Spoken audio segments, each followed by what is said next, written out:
Hi friends, welcome back to our channel Dwaraka tech Telugu. Friends, మనకి Tecno Pova నుంచి మరొక budget phone అయితే launch కాబోతుంది. Tecno Pova curve 2. టెక్నో ఇప్పటికే చాలా మొబైల్స్ అయితే లాంచ్ చేసింది అనమాట. మనకి టెక్నోలో ఫ్లాగ్స్ మొబైల్స్ ఉన్నాయి, కొన్ని బడ్జెట్ మొబైల్స్ ఉన్నాయి, మిడ్ రేంజ్ మొబైల్స్ ఉన్నాయి. ఇలా మనకి ఒక సెగ్మెంట్కి టెక్నో మంచి మొబైల్స్ అయితే లాంచ్ చేస్తుంది. బట్ సక్సెస్ రేట్ అయితే మనకి ఎక్కడ కనపడలేదు. కాకపోతే ఇప్పుడు చెప్పే మొబైల్లో ఫీచర్స్ అయితే ఇంకా చాలా బాగున్నాయి. ఇది యాక్చువల్ మనకి బడ్జెట్లో వస్తుందని చెప్పొచ్చు. మనకి ఎప్పుడైనా కానీ టెక్నోలో మనం మెయిన్గా చూసేది ఏమంటే డిజైన్ అనమాట. డిజైన్ అయితే చాలా బాగుంటుంది మనకి టెక్నోలో. అదే వీళ్ళు ఇక్కడ మెయిన్గా హైలైట్ చేస్తారనమాట. స్టార్షిప్ ఇన్స్పైర్డ్ డిజైన్ అయితే తెస్తున్నారు. మనకి 3 డిజైన్ సెక్టర్స్ ఇచ్చారనమాట. ఫస్ట్ అయితే మనకి పవర్ బటన్, ఈసారి ఆరెంజ్ కలర్ పవర్ బటన్ అయితే ప్రొవైడ్ చేస్తారు. చాలా బాగుంది. ఇలా మనకి 3 సెక్టార్స్కి వీళ్ళు డిజైన్ అయితే హైలైట్ చేశారనమాట ఈ మొబైల్లో. ఫస్ట్ మనం బిల్డ్ క్వాలిటీ అనే డిజైన్ విషయానికి వద్దాం. ఇది మనకి ఫ్రంట్ అయితే కర్వ్ డిస్ప్లే మీద రాబోతుంది. ఏమైనా ఇది కూడా ఒక ప్లస్ పాయింట్ అని చెప్పొచ్చు ఈ మొబైల్లో. 20,000 లోపల కర్వ్ డిస్ప్లే ఎక్స్పెక్ట్ చేస్తున్నామంటే ఏమైనా ఒక బెస్ట్ అని చెప్పొచ్చు. ఇక్కడ వీళ్ళు కార్ని గొరియా గ్లాస్ అయితే వాడామని చెప్తున్నారు ప్రొటెక్షన్ బేస్మెంట్లో. బ్యాక్ అయితే ప్లాస్టిక్ ఫినిష్ ఉంటుంది, సైడ్ కూడా ప్లాస్టిక్ ఫినిష్ ఉంటుంది. అలాగే ఇది స్టీరియో స్పీకర్ సపోర్ట్ ఉంది విత్ డాల్బీ అట్మాస్ అనమాట. ఇది స్టీరియో స్పీకర్స్ కాబట్టి మీకు సౌండ్ కూడా చాలా బాగుంటుంది. అలాగే మనకి ఇది in display finger print support ఉంది అనమాట. ఇది IP64 వాటర్ రేటింగ్ సపోర్ట్ ఉంది. IP64 అంటే ఫుల్ వాటర్ రేటింగ్ ఫోన్ అయితే అనుకోవద్దండి. చిన్న చిన్న డ్రాప్స్కి అలాగే డస్ట్ ప్రూఫ్ అయితే సపోర్ట్ చేయగలదు. IP69 ఇచ్చింటే చాలా బాగుంటుంది. బట్ వీళ్ళు ఎందుకు IP69 ఇవ్వట్లేదు. సో చాలా బ్రాండ్స్ ఏమంటే డ్యూరబిలిటీ మీద చాలా బెటర్గా ఫోకస్ చేశాయన్నమాట. బట్ వీళ్ళు ఎందుకు ఇక్కడ డ్యూరబిలిటీని కొంచెం తగ్గించారు. నెక్స్ట్ డిజైన్ విషయానికి వద్దాం. ఒకసారి మీరు బ్యాక్ ప్యానల్ డిజైన్ కానీ మీరు ఐడెంటిఫై చేసినట్టయితే చాలా బాగుంది డిజైన్. డిస్ప్లే విషయానికి వద్దాం. 6.78 inches 1.5K curved Android display మీద రాబోతుంది. డిస్ప్లే కూడా మీకు చాలా బాగుంటుంది. అలాగే ఇక్కడ 144 హెర్ట్జ్ రీఫ్రెష్ అయితే సపోర్ట్ చేస్తుందని చెప్తున్నారు. 144 హెర్ట్జ్ అంటే మీకు స్క్రీన్ కూడా చాలా స్మూత్ ఉంటుంది. ఇక్కడ మనకి మ్యాక్సిమం 1300 నిట్స్ వరకు బ్రైట్నెస్ ఉండొచ్చు అని చెప్తున్నారు అనమాట. ఇక్కడ నేను యాక్చువల్గా 2000 నిట్స్ ఇచ్చింటే బాగుండేది అనుకున్నాను.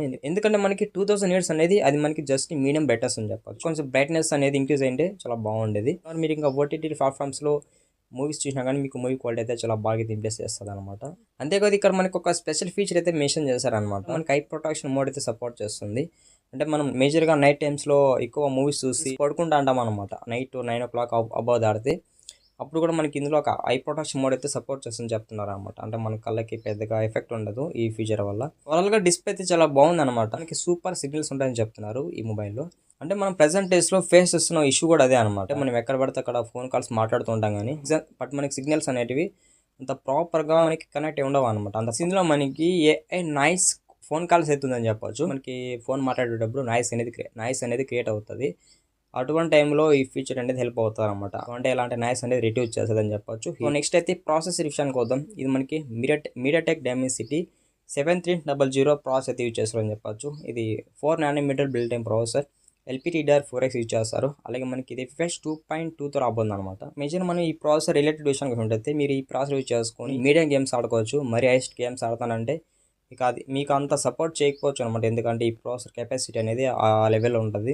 మనం సాఫ్ట్వేర్ విషయానికి వద్దాం. ఇది మనకి Android 16 out of the box రాబోతుంది. ఇది iOS 16 రాబోతుంది అనమాట. టెక్నో మొబైల్స్ వాడుతూ ఉంటే వాళ్ళు కామెంట్ చేయండి అనమాట ఇప్పుడు వచ్చిన Android 16 అప్డేట్ ఎలా ఉండదు అనేది. నెక్స్ట్ ఇంకా కెమెరా విషయానికి వద్దాం. ఇది మనకి ట్రిపుల్ కెమెరా సెటప్ ఉంది అనమాట.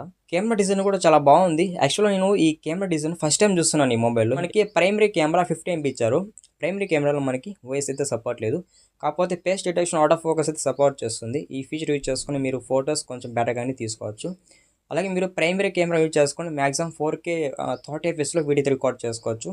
సెకండ్ కెమెరా లేదనమాట. ఫ్రంట్ అయితే 13 MP ఇచ్చారనమాట. లేదు 13 MP అయినా కానీ డీసెంట్ ఫ్రంట్ ఫోటోస్ అయితే మీరు ఎక్స్పెక్ట్ చేయొచ్చు. మీరు ఫ్రంట్ కెమెరా యూజ్ చేసుకొని maximum 4K 30 fps video record చేసుకోవచ్చు. ఇక్కడ ఏమైనా మెచ్చుకోవచ్చు అనమాట. Front and back video recording quality same ఇచ్చారు. బ్యాటరీ ఇది మనకి 8000 mAh బ్యాటరీ రాబోతుంది అనమాట. ఈజీగా మీరు ఈ బ్యాటరీని యూజ్ చేసుకొని 3 to 4 days వరకు అయితే ఫుల్ వర్కింగ్ అయితే యూజ్ చేసుకోవచ్చు.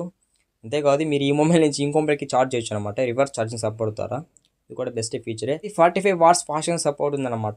ఈ మొబైల్ ఫీచర్స్ ఈ బడ్జెట్కి కొంచెం మీడియం అని చెప్పొచ్చు. మరీ అంత హైస్ట్ లేవు, మరీ అంత లోయెస్ట్ లేవు, కానీ ఫీచర్స్ కొంచెం మీడియం ఉన్నాయన్నమాట ఈ బడ్జెట్ తగిన విధంగా. 8000 mAh బ్యాటరీ రాబోతుంది. ఇక్కడ కూడా ఏమైనా మెచ్చుకోవచ్చు. ఎందుకంటే మనము ఇలాంటి బడ్జెట్లో ఇలాంటి హైయెస్ట్ బ్యాటరీ ఎక్స్పెక్ట్ చేస్తున్నామంటే ఇది కూడా ఏమైనా ప్లస్ పాయింట్ అయితే అనిపించింది. సో ఇలా మనకి ఇందులో ఫీచర్స్ అయితే బాగున్నాయి అనమాట. కొంచెం చూసేదాన్ని కూడా.